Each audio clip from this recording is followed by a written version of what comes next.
রবিবার হাওড়ার ডোমজুর থানার বাঁকড়া মুন্সিডাঙ্গা শেখপাড়া এলাকায় বোমাবাজির ঘটনায় চাঞ্চল্য।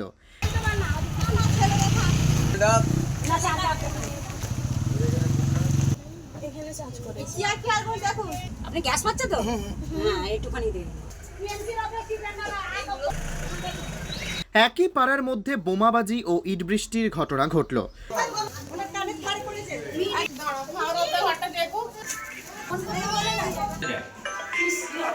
সূত্র মারফত জানা যায় দুই গোষ্ঠীর পুরনো শত্রুতার জেরে এই ঘটনা। তবে পঞ্চায়েত সদস্যের স্ত্রী বিরোধী দলের দিকে আঙুল তোলেন।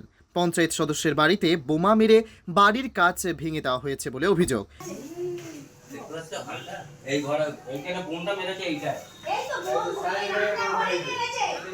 পঞ্চায়েত সদস্য স্ত্রী বলেন, রবিবার সকালে তার দেওরকে বাজারে মারধর করে, তারপর তার বাড়িতে হামলা চালায় বোমাবাজি সহ ইট পাটকেল ছড়ে। তাই যথারীতি আতঙ্কিত হয়ে পড়েন ওই পরিবার। ঘটনাস্থলে আসেন বিশাল পুলিশ বাহিনী, কেন্দ্রীয় বাহিনী।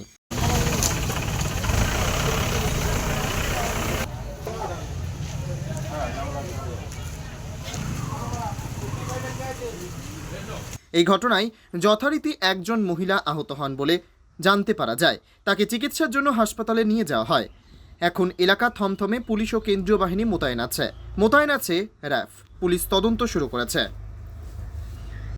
Bureau report, PB news.